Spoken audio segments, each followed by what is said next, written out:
Thank you so much, Kevin, for your kind comments.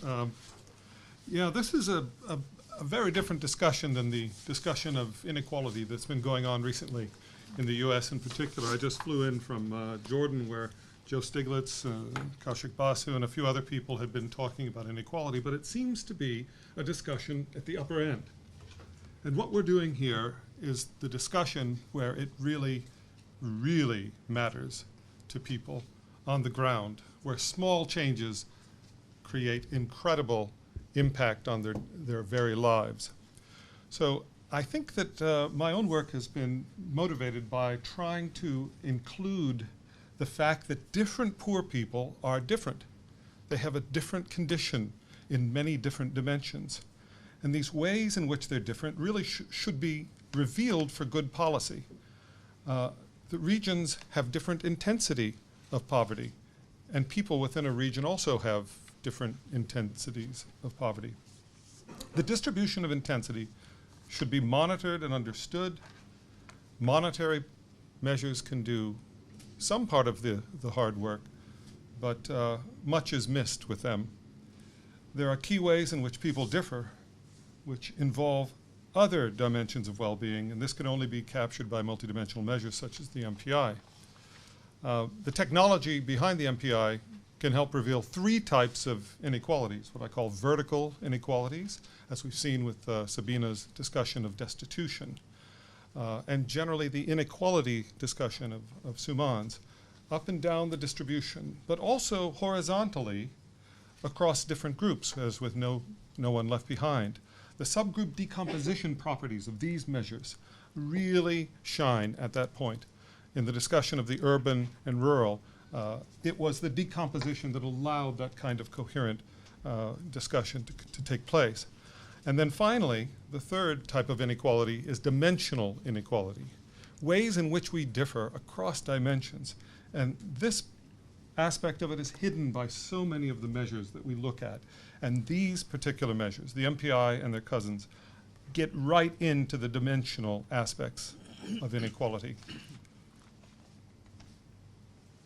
The MPI technology is, as you point out, very natural for multi-level development goals.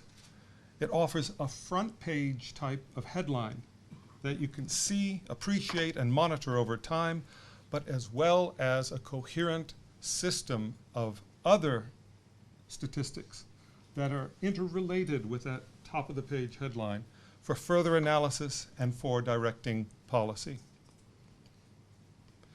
You can get consistent recommendations at the global level, down to the country level, regions within country, down, as you pointed out, to the individual poor person's level. This digging down is really one of the great capacities of this approach and could finally, I think, really transform what we think of what's possible with development goals. One of the ways that we have been instructed is by other people who have used the methodology in their own environments. In particular, Colombia taught us that these measures can be used for coordinating activity at a government level across ministries. Since all ministries have a part to play in the overall reduction of multidimensional poverty, they're at the table, and I mean literally, on a monthly and every other month basis, where they look at data in Colombia and decide, uh-oh, we're not having progress in this direction, what should we do? The multidimensional poverty peer network of practitioners will be very important for this feedback to us. And I was just thinking about President Santos, who just had things that happened. He's one of the leaders of this multidimensional peer network. Another key early adopter in this network was the country of Mexico, who showed us how good governance is supported by these sorts of measures. When the crisis occurred, the income part of the measure, and they do include income directly in the measure, suffered a large hit.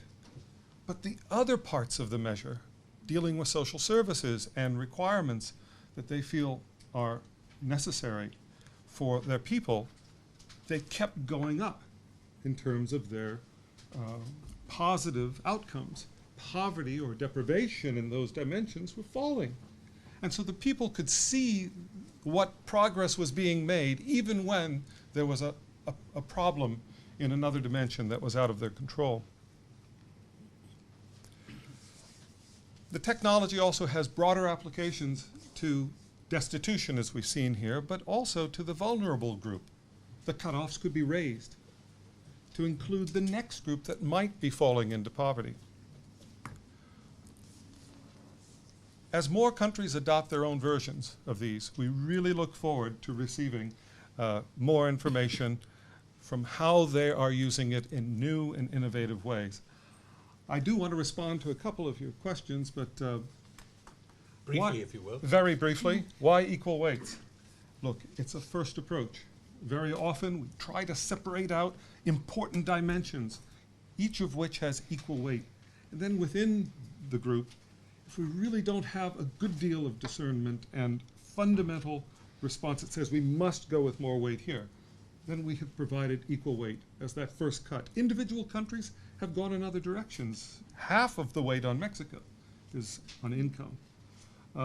Gaps in the data, yes, there are gaps in data, and one of the biggest things we can see out of this post-2015 discussion is for better data, the data revolution. Let's hope that it can happen. And what was your final question? It's gone clean out of my head, actually. Fantastic.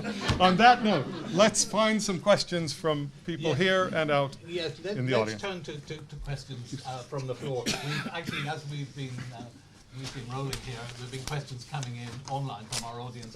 So let me just see there are hands up there. Well, there's quite a lot. Okay.